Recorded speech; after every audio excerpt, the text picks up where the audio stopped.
By now you may have realized that the NFT space is going through a transition. The last couple of days on OpenSea have been horrendous. You'd have to go back more than 6 months to see this kind of drop off in volume. So the speculators are getting flushed out, we're wiping away all these FOMO driven projects, and in general it's a cleansing of the soul after a year of truly degen behavior. But even when it looks like we're heading to Goblin Town, there are gonna be opportunities along the way. And despite the overall volume dropping like a rock, there are still these pockets where traders are doing very well. So here's what we're talking about today, okay? The core piece of the NFT meta is that 10K profile pic collection, okay? And this has been taking a lot of hits and it's losing steam. And as a result, traders are leaving those collections, but they're not leaving the game entirely, okay? They're just waiting for the next rotation or just sitting on the sidelines, smashing the like button over and over until the next NFT meta takes shape. The best description of how this works comes from this post written by Kobe, who's a crypto OG, where he says, sometimes you can simply see that you missed the current meta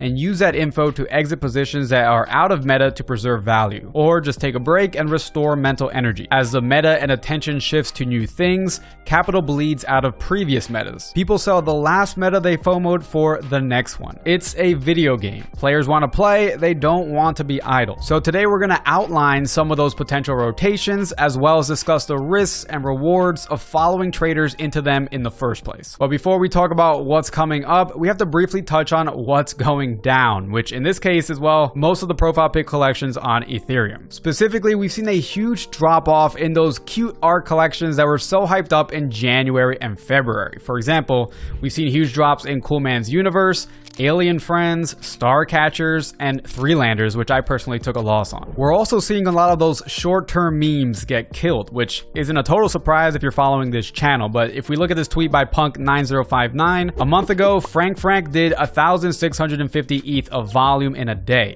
2 months ago, Kevin Punks did 250 ETH of volume in a day. Yesterday, they combined for a total of 0.4 ETH of volume. Memes of the moment can be fun, but be fully aware you're playing hot potato with your money. And just this week, we saw Not Okay Bears pump up to 0.3 ETH in a day before getting delisted on OpenSea and dumping the very next day. However, this is just a sample of the pain that's being felt by most collections right now, okay? And people are feeling a little disillusioned in buying into the next 10K profile pic collection that's going to give you another no utility airdrop down the road with no actual brand building outside of the NFT space. Now, all markets are melting to some degree, right? But the difference here is that with NFTs, individual influencers hold a lot of sway over public opinion, and they can drum up FOMO out of thin air for brand new projects even during a bear market. As a result, the influencers that want to keep playing this game will keep coming up with brand new plays, okay? Just like in Wolf of Wall Street, they'll come up with another special idea, another situation, another NFT. And so when you have these people that are trying their best to avoid Goblin Town,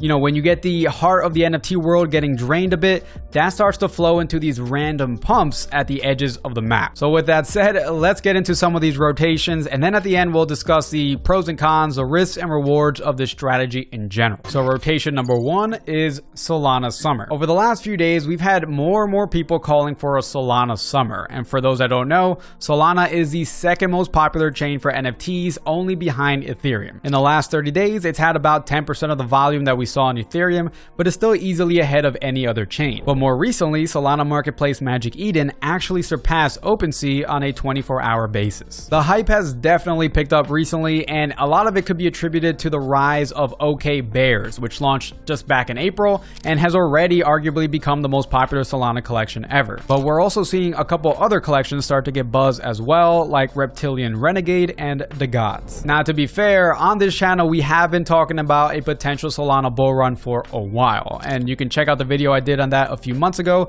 but I'll give you the quick summary. So number 1, Solana is better for active traders because of its incredibly cheap transaction fees when you compare it to gas fees on Ethereum. Number 2, Solana has been quickly improving its NFT ecosystem, so it now has better tools, better marketplaces, etc. Number 3, Solana NFTs are now found on OpenSea, which brings it more front and center for ETH collectors. And number 4, Solana is better suited for more dynamic NFTs, which in my opinion are the next phase for this space. So in other words, there are sound reasons why Solana NFTs should get more love and why creators should take that chain more seriously. But what we're seeing right now, where seemingly overnight every alpha Discord is talking about a pivot into Solana and everyone's parroting Solana Summer on Twitter, That seems a little forced. Look, on one hand, you could argue that OK Bears opened the door for ETH collectors to take Solana more seriously, but on the other hand, the timing seems a little convenient given the recent collapse on OpenSea, which makes me think that a lot of this is just people running for cover. Also, to be fair, yes, ETH NFTs are down, and that's slightly because of the macro, but it's also slightly because of the reason that, there just haven't been that many interesting or creative projects recently. But when new projects do come out, they're still able to generate a ton of demand if they have the right story. Just a couple of weeks ago, Phantom Network raised over $30 million from their mint, and just a couple of days ago, Crypto Packaged Goods raised over $10 million. These are pretty serious numbers, and they tell me that, ETH collectors haven't checked out completely. They're just waiting on the sidelines for the right projects to buy into. So I don't necessarily buy the narrative that Solana is quickly replacing ETH as a home of NFTs.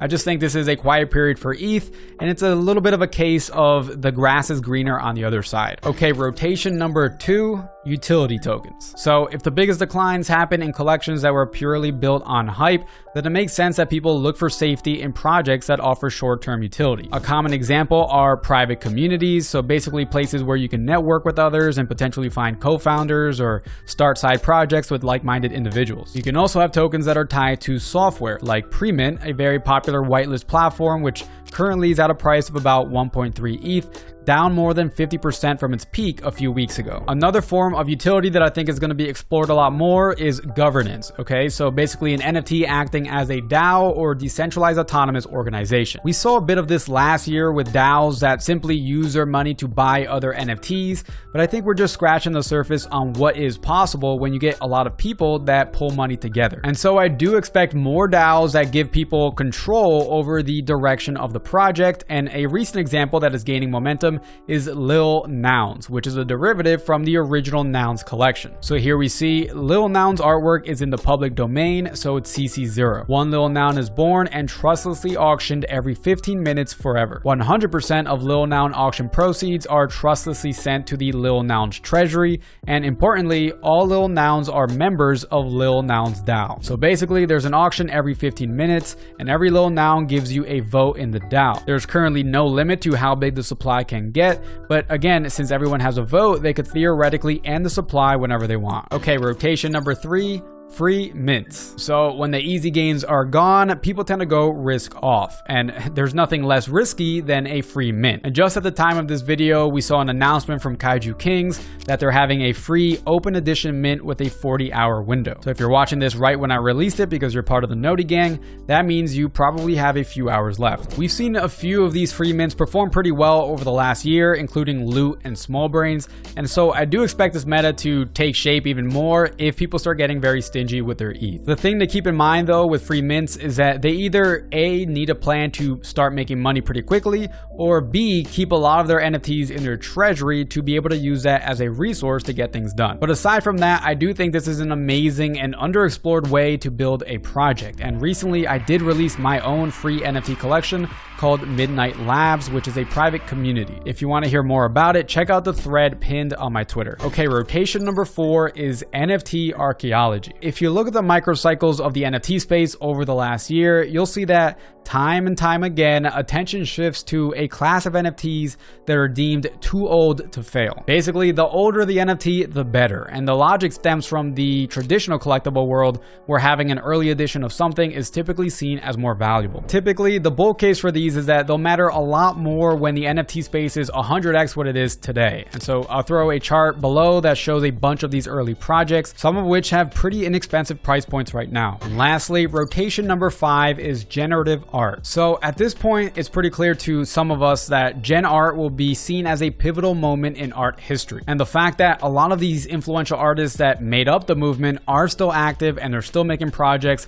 tells me that it's likely that attention will keep returning to this part of the market. So just last week, we saw that Art Blocks, which is one of the biggest platforms for gen art, saw a big spike in volume for a few days. It has come down a bit since then, but art collections like Fidenza and Ringers saw a ton of volume, presumably after people liquidated some other NFT positions. And top collections on FX Hash, which is a much less expensive platform on Tezos, have also been doing very well. The fact is that many of the OG NFT collectors are huge fans of gen art, right? And they have big platforms, they can sway public opinion, and now that they're not getting drowned out by, the next FOMO PFP drop, it's possible that they start controlling the narrative again. Alright, so there you have it. Those are some of my guesses on potentially the next rotations if a bear market continues. And there could be more. All it takes is somebody coming up with a unique feature, then it gets some copycats that are adopting it, and then all of a sudden we're heading in a new direction. Now you could say that this proves that NFTs are only about chasing short-term trends, and you'd be right, but you should also realize that this is pretty much how the whole world works. For example, it's why Fortnite's success with Battle Royale led to the introduction of a Battle Royale mode in basically every other multiplayer shooter since. Now keep in mind guys that we could just be at the beginning of more short-term pain pretty much across all markets, and these playbooks could just be people trying to make a few bucks with some quick trades on the way down. It's pretty clear that we're in the middle of a storm and some people just aren't willing to accept it. And so this is as risky as it gets, right? It's pretty much hot potato with much shorter life cycles than you might be used to, and for every person that makes money there could be 10 others that simply get wrecked. But if you think you know what you're doing and you've handed in your parental waiver slip, then who am I to judge? There are clearly some solid trades out there even if the broader market keeps dropping. Otherwise, if you want to stick with those long-term buys like we always talk about on this channel, then just keep looking for those top creators with brand name recognition, and I think that strategy will continue to do well. Alright guys, that's it for today. Thanks for watching, and I'll catch you at the next video.